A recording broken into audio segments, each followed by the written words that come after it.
Ladies and gentlemen, thank you for standing by and welcome to the Dorsey's webinar on M&A in Asia Beyond the Trends.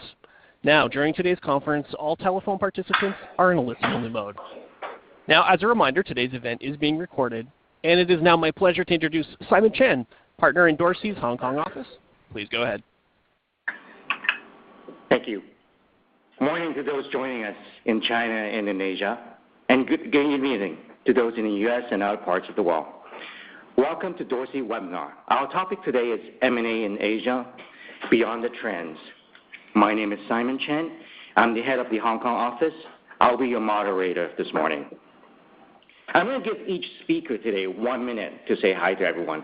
I'm going to start with Peter Corne on my right, head of our Shanghai office, co-head of our China-U.S. practice group.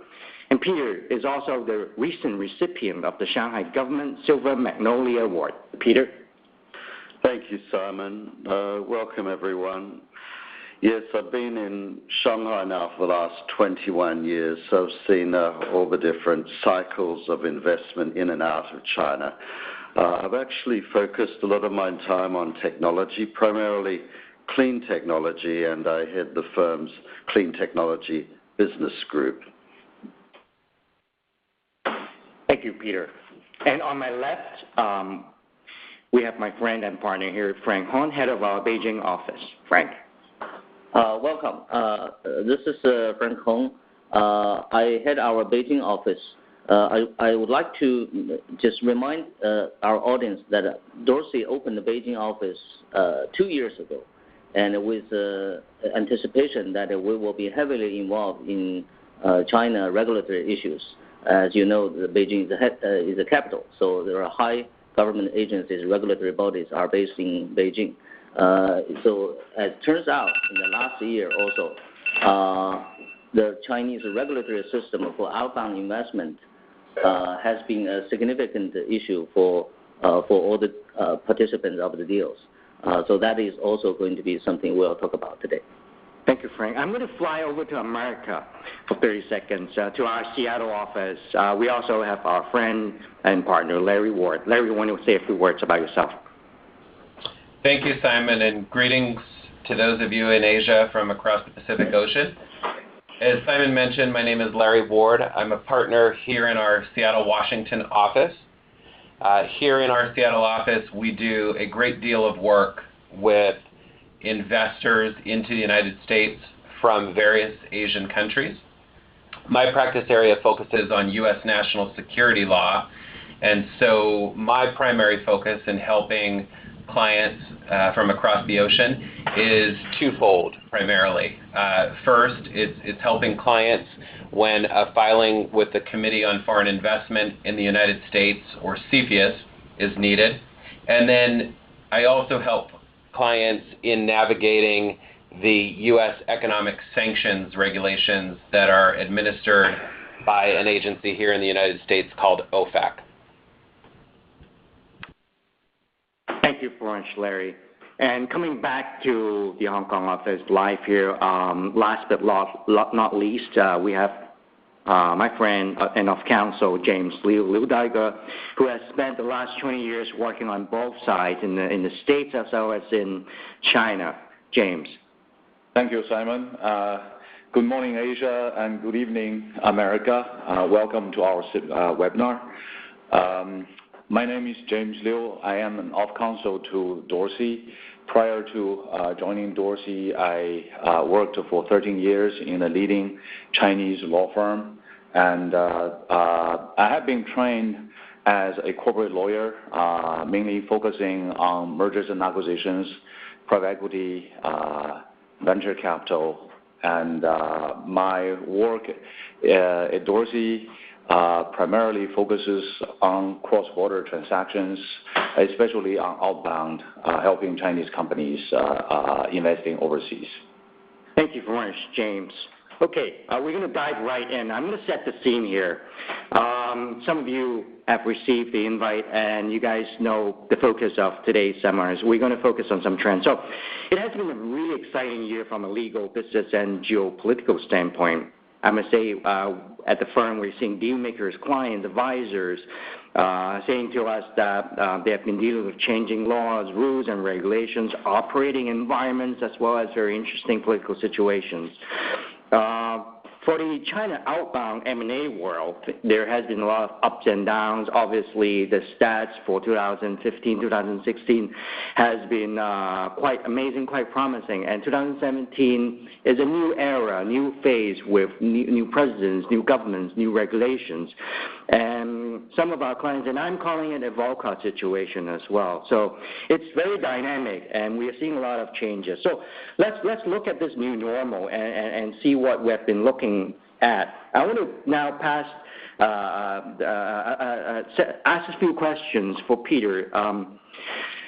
In being Mr. China, a lot of people call you Professor Corne and Mr. China. What are the Chinese buyers looking at? What kind of targets are they looking for in your interactions with Chinese clients? Well, up to quite recently, a lot of the targeting was focused on get-rich-quick type targets, such as trophy assets and a lot of high-profile entertainment, football clubs, that sort of stuff. But the shift has changed because now the primary focus is on targets that are endorsed by the 5-year plan. So, for example, if we see the figures in 2016, a great proportion of that has, categories such as real estate, hospitality, and entertainment.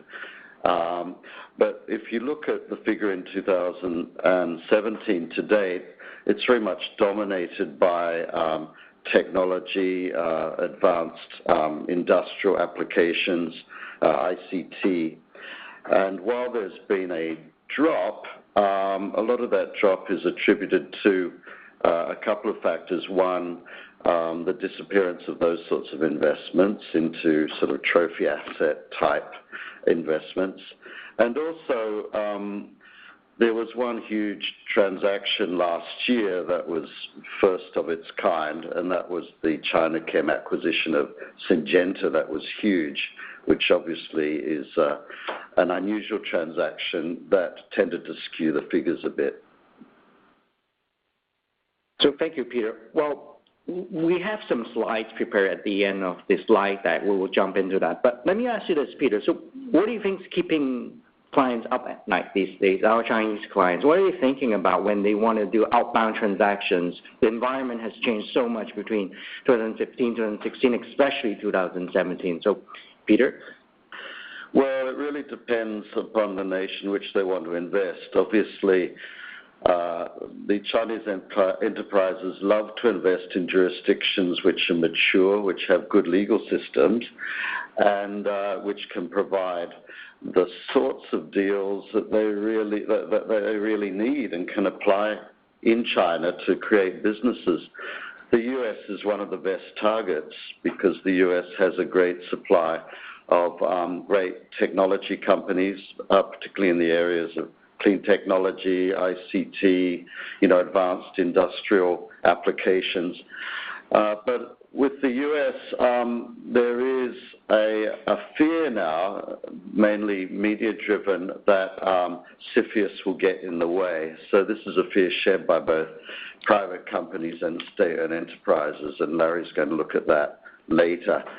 But in other countries, the fears can be different. For example, a lot of companies want to invest along the One Belt, One Road because it's very much a government-driven initiative, but all of these countries, may be very little known to Chinese, have very weak legal systems. Chinese companies can't pull their guanxi the way they can in China to actually get things done. So that's a big fear for them as well. It really depends on the country. I see. Thanks, Peter. So you talked about legal system, and there has been some regulatory changes in China. I want to pass this on to Frank to talk about what we have been seeing in the last 36 months on the regulatory environment in China, to share this with our Chinese buyers audience, as well as maybe give a glimpse of what our Western sellers are looking at in terms of their interactions with buyers. Frank. Thanks, Simon. Well, in the last year or so, the Chinese regulatory system on outbound investment has become a significant issue for the deal makers. I get a sense that some of our friends on the seller side are somewhat mystified by the Chinese regulatory system. So hopefully, in the next few minutes, I will be able to help us to gain some clarity to understand better of the system, the logic behind it, and the way for us as deal makers to approach the Chinese system. First of all, within Dorsey platform, when this kind of issues come up, I often become the go-to partner. Well, did I certainly gain expertise in this regard just in the last 12 months period? No. The experience, the practice of Chinese regulatory system, at least for me, is about 20 years in the making. In other words, the Chinese regulatory apparatus is an art, is an institution in and of itself. So during early days, when there was very, very few Chinese outbound investment, Chinese regulatory system was already established, was already evolving. So in order for us to have better understanding of the current regulatory system on outbound investment, we need to take a historical perspective, especially to understand that the Chinese foreign exchange control is not something just made up overnight to regulate outbound capital flow. So the system was there 30 years ago already to manage foreign exchange transactions. Initially, during early days of the Chinese recent reform period, it was mainly for commercial transaction, so-called for current account transaction. And nowadays, especially for today's conversation, we see this old system being retooled, being polished, being developed further in order to manage the outbound capital flow. We'll see this kind of development going forward. So this is not going to be stopped at the year 2017 or 2018.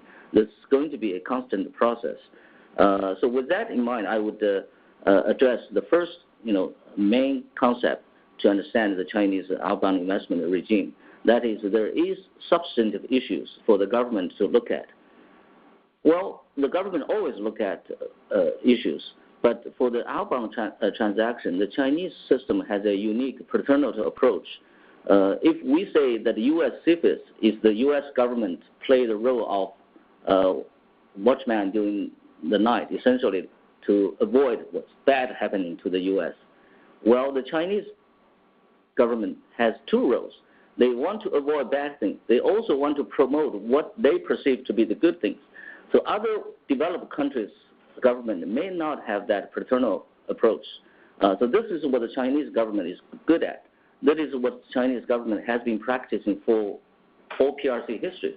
In the past, it was command economy. Today, it's market economy. But the Chinese government still play a very important role to set objectives, positive objects, rather than to say, you cannot do this because this is bad to the country. So that is the Cepheus approach. So in order for our potential sellers, whether on the state side in Europe, to understand the Chinese regulatory approach at the substantive level, we really need to appreciate the Chinese government really as the parents of the Chinese enterprise.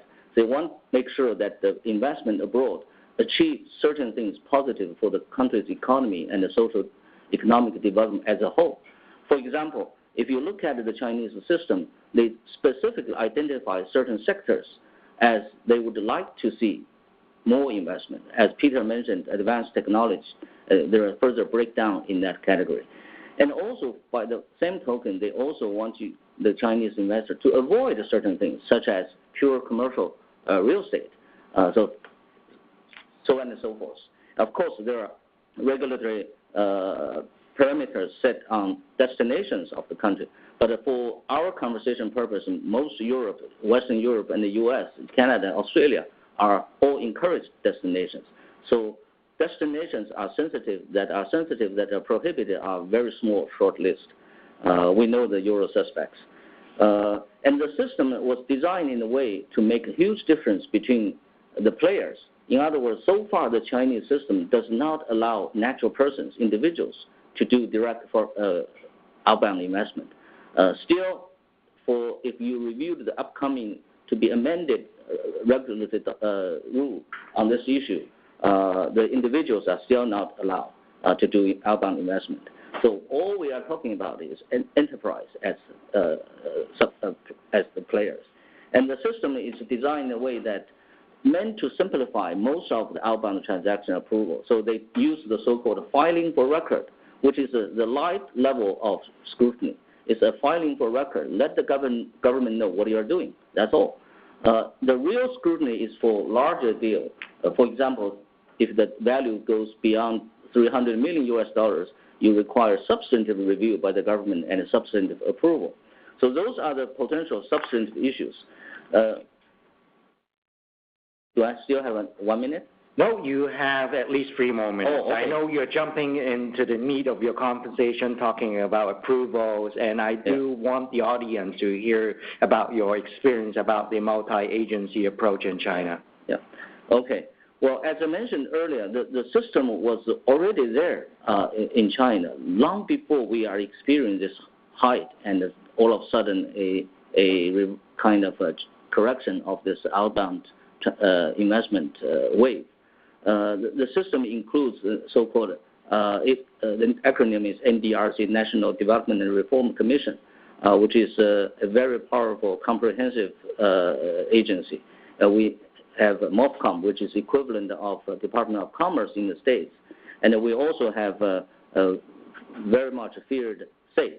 The name is SAFE, but it really drives fear to deal makers. SAFE stands for State Administration of Foreign Exchange.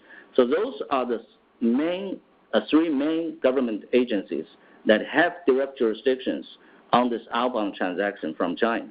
But again, the Chinese system is a very elaborate system. It has the agency, which is vertical from the central government to the local level.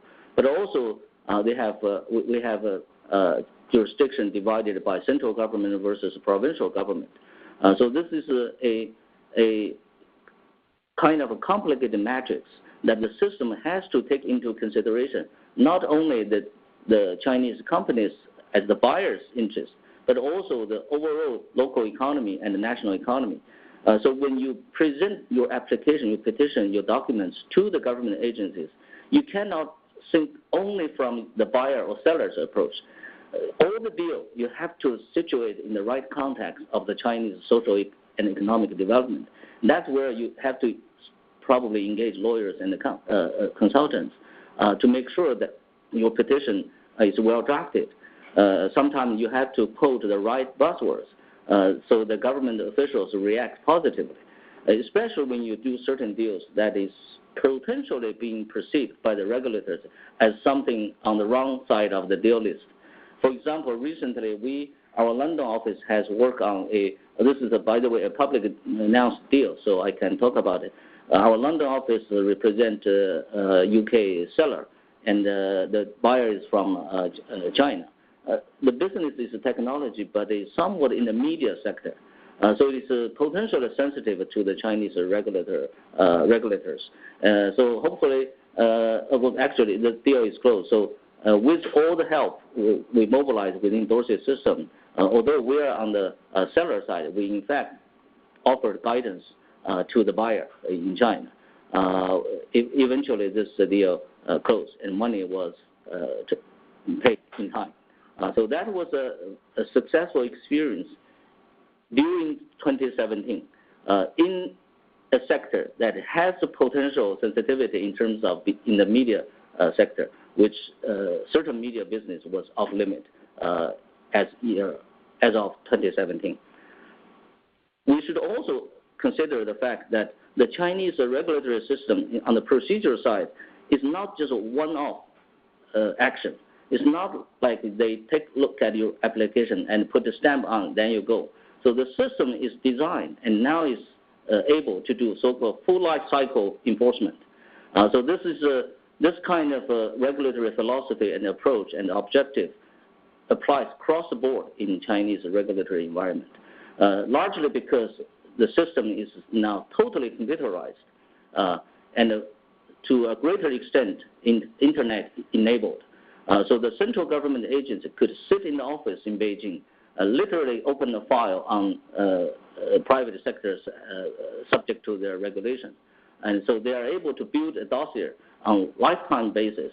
Therefore, the system will be able to track your further actions from tax perspective, from safe regulatory perspectives.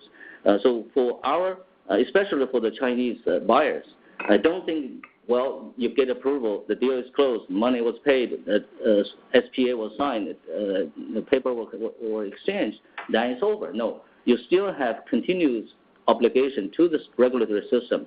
So in Chinese, this is called 事后监管. In other words, after transaction compliance and enforcement. So this is going to be the norm of the future.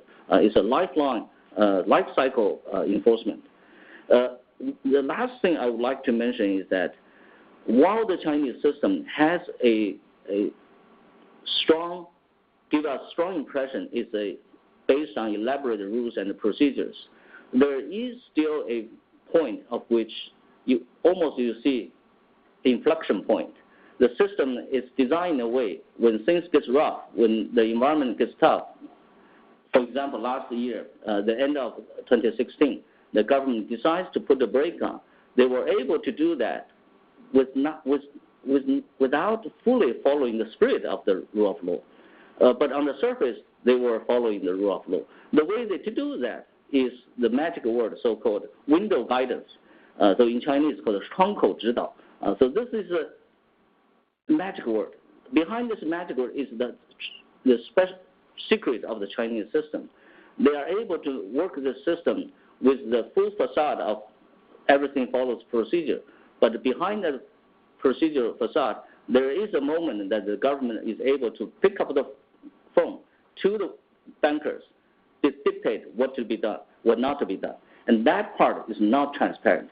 That part is not subject to administrative review. That part is not subject to judicial review. So that portion of the system so far is hidden, so far is beyond lawyers' involvement. So we need to be aware of that. But that moment, window guidance, is not always exercised. It's kind of reserved as emergency hours for the government to exercise its power. So let me stop here. Thank you very much, Frank. So you touched on CFIUS, obviously three acronyms, NDRC, MOFCOM, SAFE, and obviously for Chinese buyers, they're thinking about CFIUS. So let's fly over to America.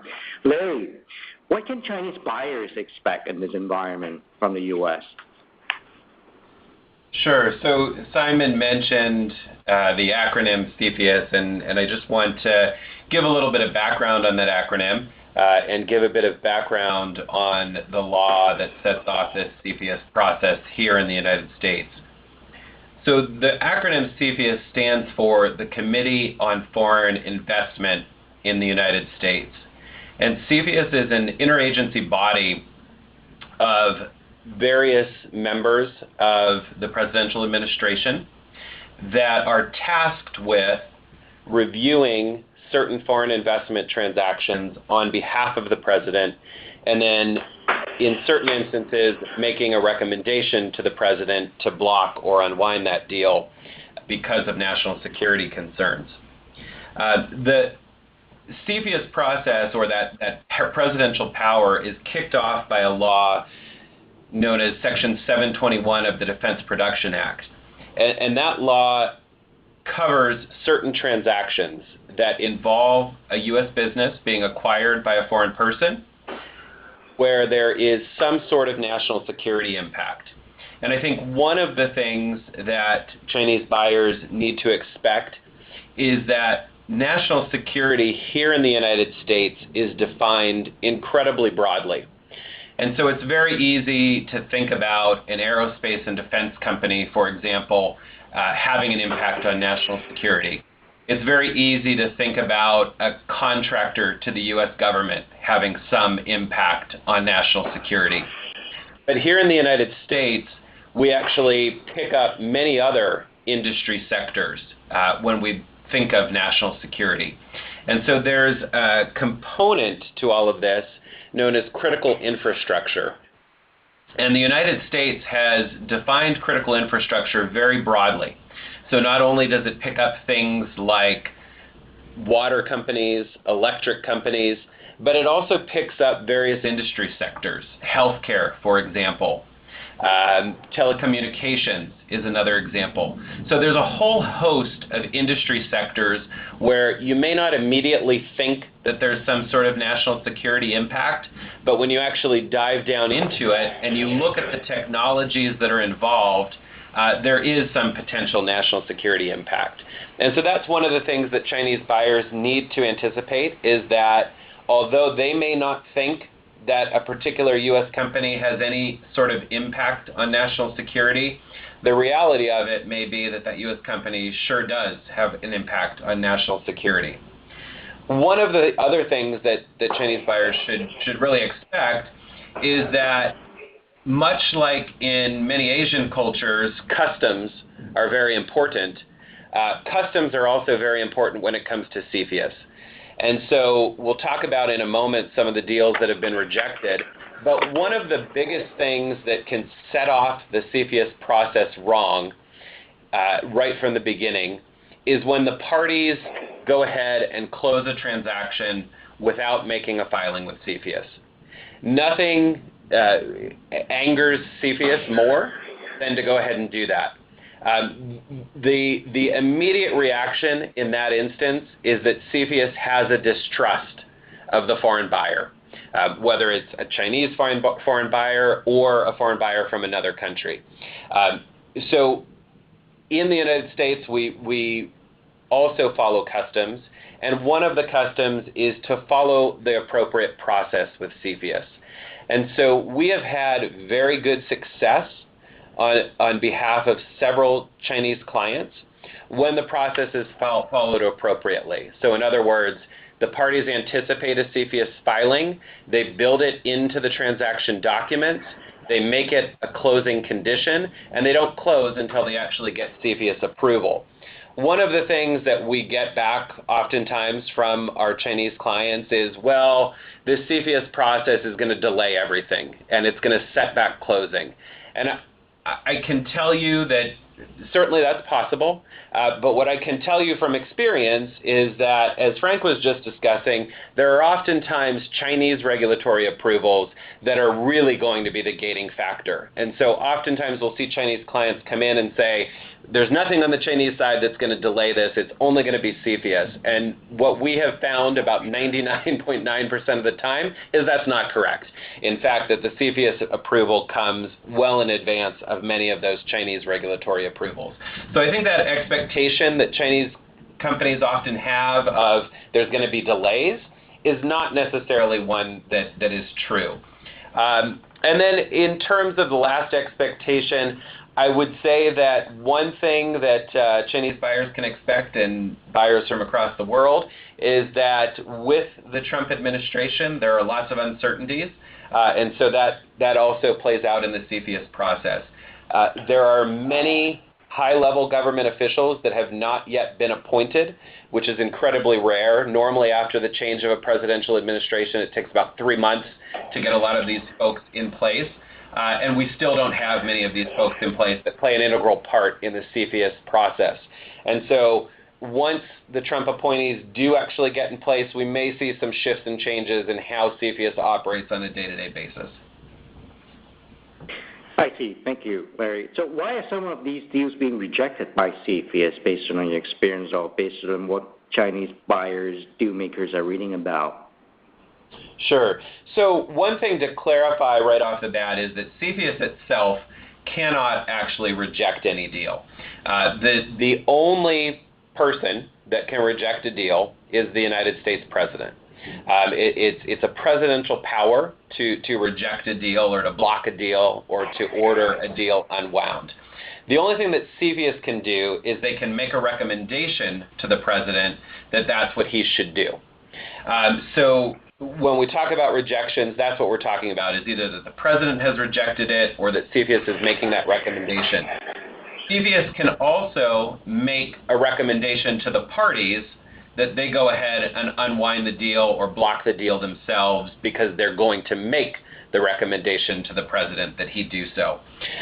So in terms of why some deals are being rejected, it's a little bit difficult to ascertain that because the entire CFIUS process with respect to any transaction is confidential, and the U.S. government does not deliver any information about it to the public, and they also don't deliver any information to the parties to a deal that's rejected. So if you are party to a deal and it gets rejected, there is very little that you're actually able to learn from the process, because at the end of the day, they're trying to protect national security, and so they ultimately don't want the parties to understand what the precise national security concern is.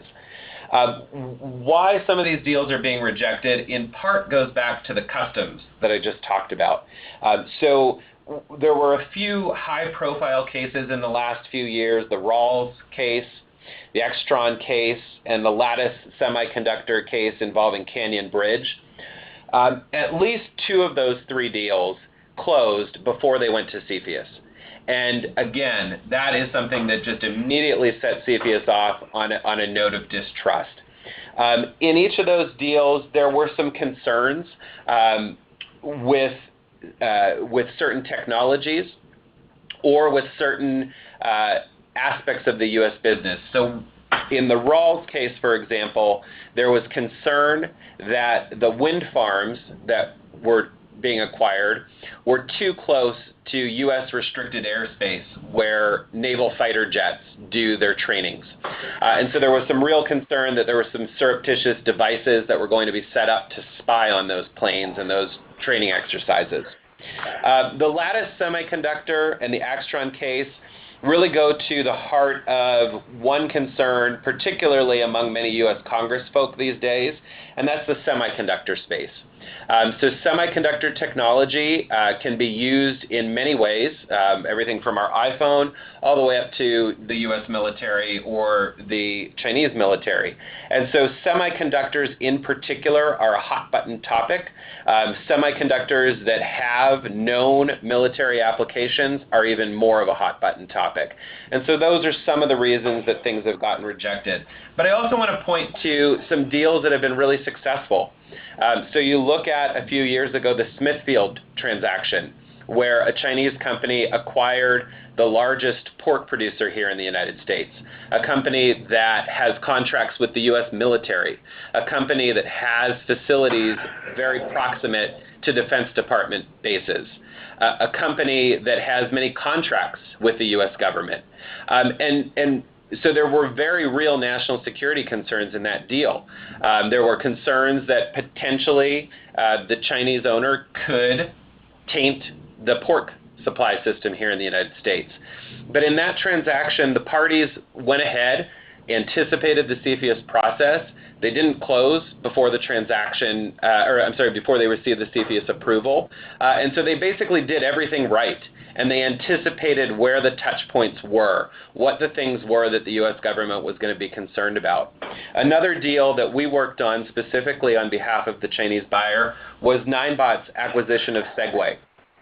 Segway had some technologies that could be used in a military setting.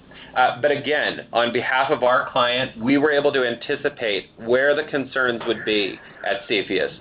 We were able to plan with the client so that they would go ahead and build this process into their closing timeline. And so when you do that dance with CFIUS correctly, it can lead to very good success.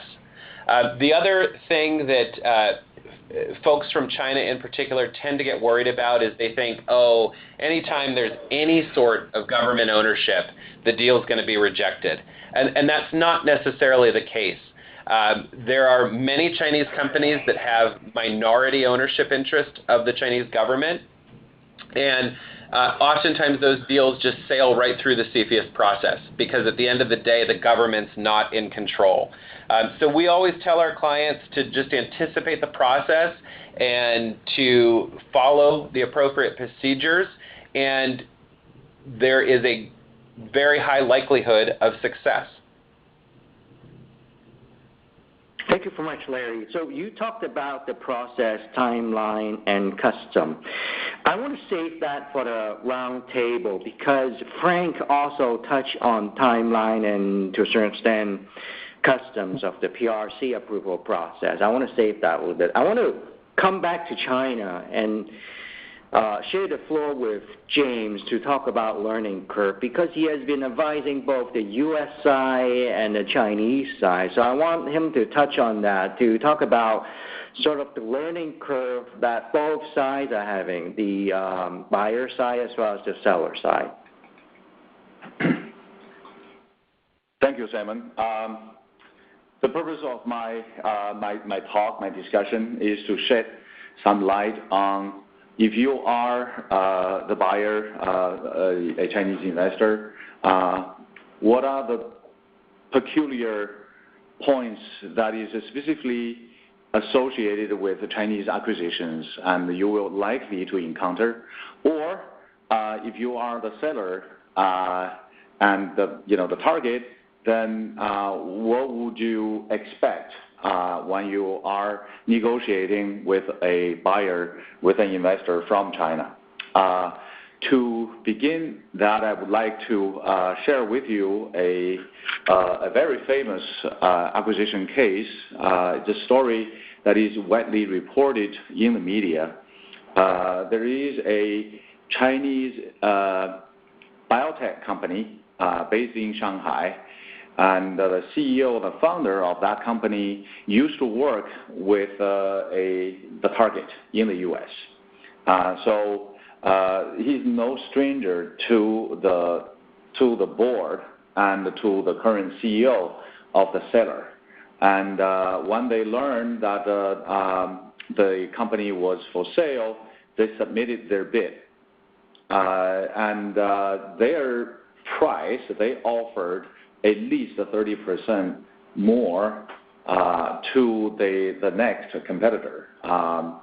And the result was a fairly illustrative of what the dilemma and the puzzles that the Chinese investor felt at the time. The board of the seller came back with a condition on the table. That is, the deal, the next highest bid was $1.2 billion, and the Chinese bid was $1.5 billion. And for that gene testing company, it's called Affymetrix. And the seller's board told the Chinese buyer and gave them 5 days to put the full purchase price plus a breakup fee to an escrow account. And if they could not come up with that money, then the board would vote against the sale to the Chinese buyer and sell it to the Chinese buyer's competitor. In all things considered, to ask any investor to put $1.5 billion in cash to an escrow account has been just unheard of, and let alone was to be debated whether that's really reasonable. It's really basically a thinly veiled reject because they knew the CEO of the Chinese investor well enough. They worked together for over 10 years, and they respected each other. So that the counteroffer was basically on a personal friendship and not a business decision. And why I gave you, an example like this is because we have seen in our deals that the Chinese investors have been receiving this what we call special treatment. And on the one hand, the Chinese buyers are less sophisticated. They are not as familiar with the rules in playing the international acquisition. And on the other hand, the Chinese outbound investment, that phenomenon started about 5 years ago. And, all of a sudden, a large number of Chinese investors appeared in the international arena. It takes time for the seller to really get used to the way and how to deal with the Chinese investors. So if you are prepared and you want to also join this game of international acquisition, then this is really the backdrop.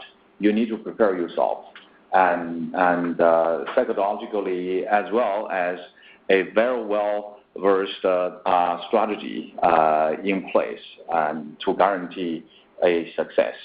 And why this special treatment? And many investors would ask that. And I may venture some answers, and which by no means to be all-inclusive.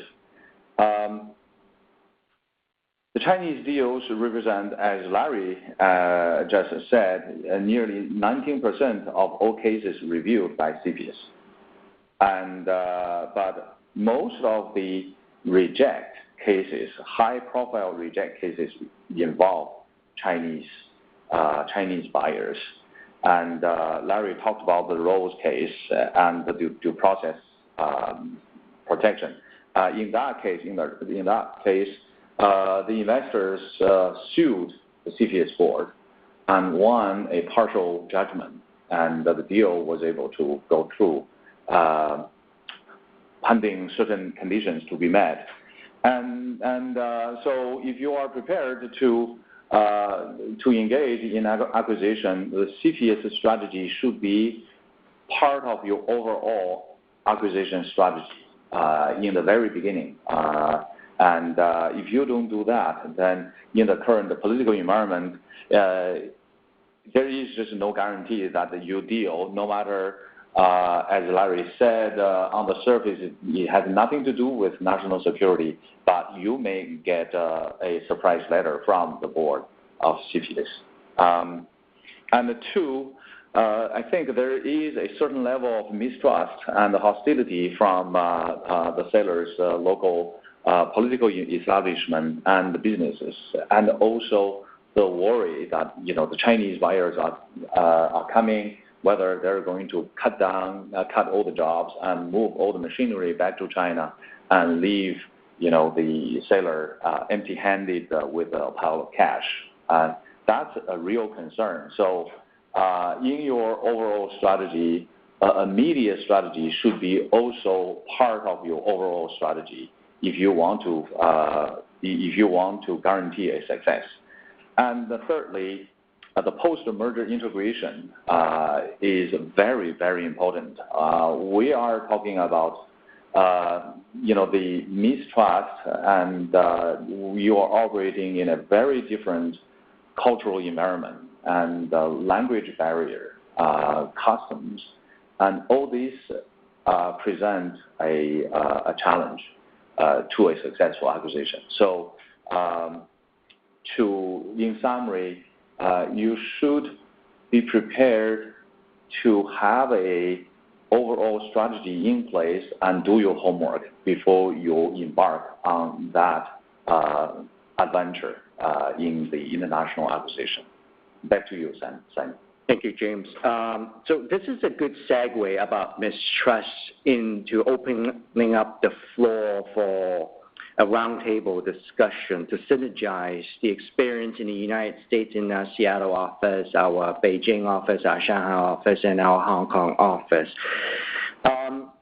What I'm hearing is basically there's a parental approach. I believe Frank used that word, as well as Larry talked about the president can reject the deals, not CFIUS. So I have in front of me pictures, at least newspapers, with pictures of the meeting between President Trump and President Xi. Obviously, the two are grandparents.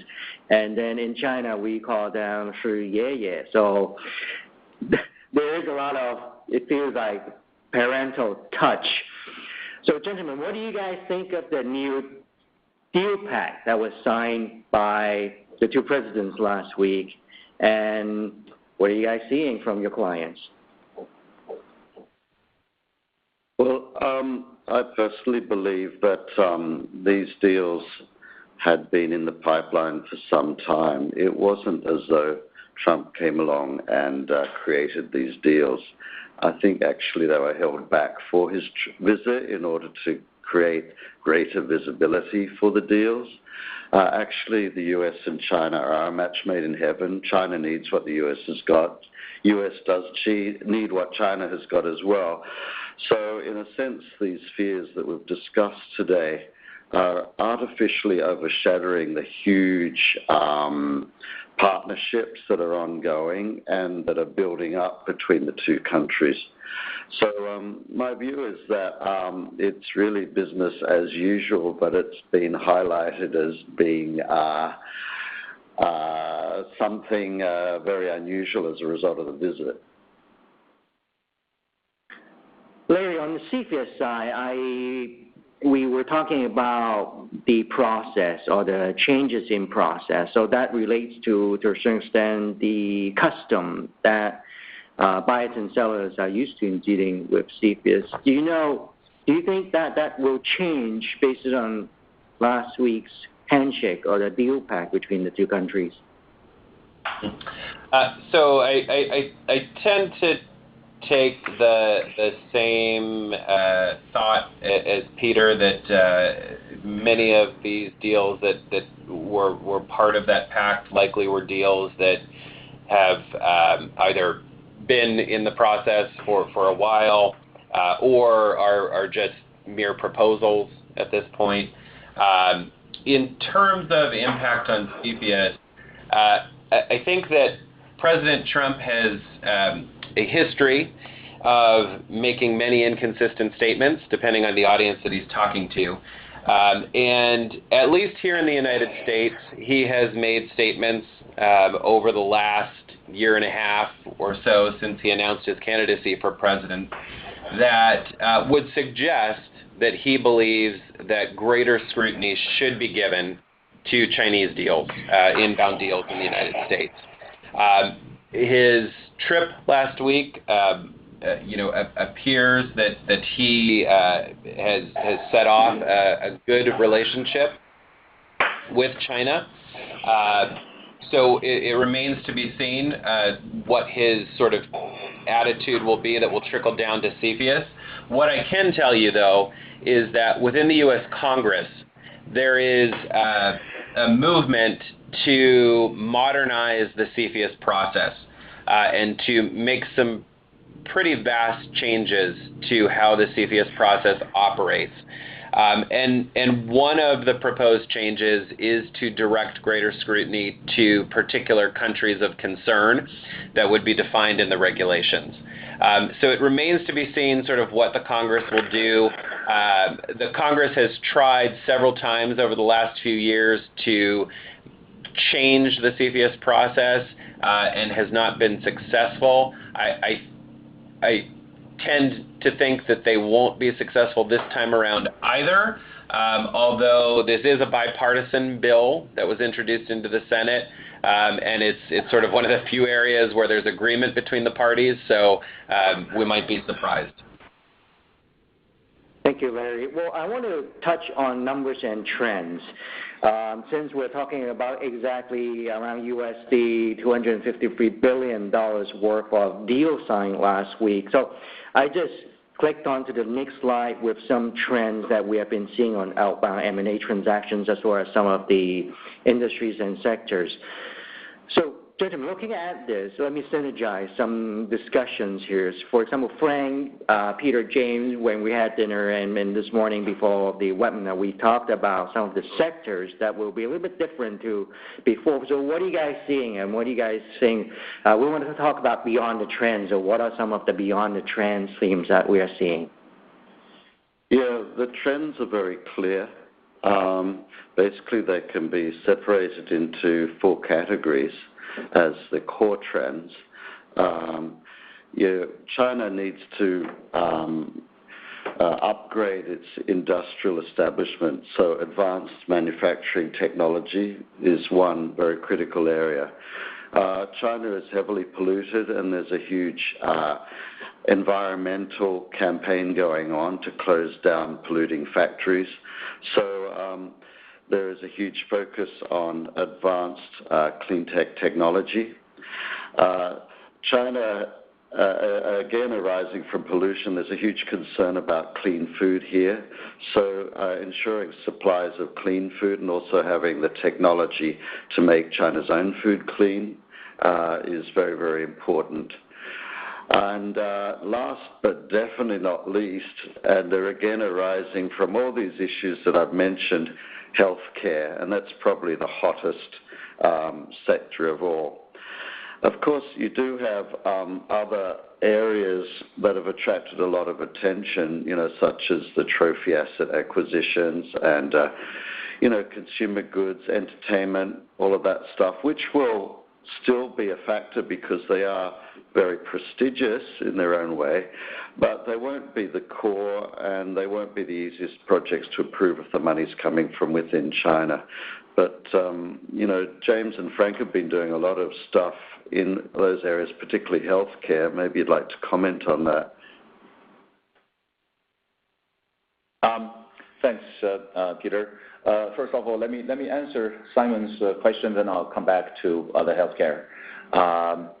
I think the staggering large number of deals that was signed is clearly a product of economic diplomacy from both countries. And the President Trump and President Xi, both of them wanted to project a positive image for this visit in an effort to forge a friendly personal relationship, a bond, as well as to start a new era because the visit came right after the 19th Party Congress for the Chinese ruling party. So in that against that backdrop, then I was not surprised to see that close to $300 billion worth of a contract has been signed, or MOU has been signed. But it remains to be seen whether these contracts, how they will be carried out. But personally, I do believe that this represents a positive change and from President Trump's or then candidate Trump's rhetoric during his campaign. And China has, as my colleague Peter just said, has something to offer to the U.S. and the U.S. has something to offer to China. And to address President Trump's calling for rebalancing this trade relationship with China having a huge surplus and America running a very large deficit in the international trade, the Chinese has been calling on the U.S. counterpart to consider opening up the export of high-tech products to China. And on his delegation, this time there is also a very large energy delegation, and they're prepared to sell shale gas and oil to China. Again, that will play a very significant role in rebalancing the trade. So I do see positive signs. However, the road ahead will be a bumpy road. There will be challenges, and I think it requires wisdom from both countries' leadership to overcome the obstacles, as well as the efforts of the professionals such as us to help our clients to do a better deal. Healthcare represents one of the largest opportunities between U.S. and China. China has a aging population, and the absolute number of people beyond 60 is staggering, and the need for a better quality service in healthcare is mounting on a daily basis. And the U.S. has advanced the technology and as well as the service, the mode of providing the service. I think that leaves a lot of room for cooperation, and I'm very optimistic and bullish on that sector. Back to you, Simon. Thank you, James. On bullishness, Frank, you and I talked about the numbers, the volume. Looking at these charts, what can you share with us about what has been happening in the last 10 years on outbound M&A or so-called Chinese FDI transaction in America? Yeah. Well, lately the media coverage, the lawyers, the professionals in this outbound investment area has been kind of in the spotlight, so to speak. But in the grand scheme of things, as you mentioned, looking back the last 10 years, I personally would think we are seeing the prehistory of Chinese outbound investment is concluding. And I would artificially set the landmark event of that conclusion of the prehistory being earlier next year, maybe the end of this year. NDRC will promulgate an amended regulation on outbound investment. And that draft is being publicly circulated as we speak, and the government is soliciting public comments. It's a rulemaking process. So once that regulation is promulgated, become effective, I personally would think that this marks the conclusion of the prehistory. The point is that the show has yet to begin. So there are many, many more deals to come. So don't get a wrong impression that there are restrictions of Chinese outbound. That couldn't be further from the truth. It's a regulation. It's a natural process for the government to learn. In fact, if you look at the new regulation being circulated for comment, it reflects on the part of the Chinese regulators to monitor the past 10 years deal, especially the past 3 years. And they are making change on their part to accommodate the market needs in terms of timing, in terms of the general global practice. For example, in the current draft regulation, and the government approval is no longer a condition for having SPA become effective, rather a closing condition or implementation condition. So this is a reaction to the market demand. So the Chinese system in the last 10, 15 years in this outbound sector has demonstrated ability to learn from the market practice to change course. So again, get back to Simon's question, I'm very bullish. I think for us, as a professional in this area, as deal makers in this area, the show has just begun. So that goes back to you. Thank you, Frank. We have exactly almost 2.5 minutes. I want everyone to wrap up. I want to move on to the next slide because, Frank, I agree with Frank. This is just a new beginning for outbound M&A. So these are some of the notes that I've jotted down based on our conversations. So let me start with perhaps Larry. Can I give you 30 seconds to give our audience a wrap-up and see whether this is the theme and tips and takeaway that people can think about? Sure. So I would say that currently when it comes to CFIUS, we are busier than we've really ever been. Because there is a ton of inbound investment into the United States right now.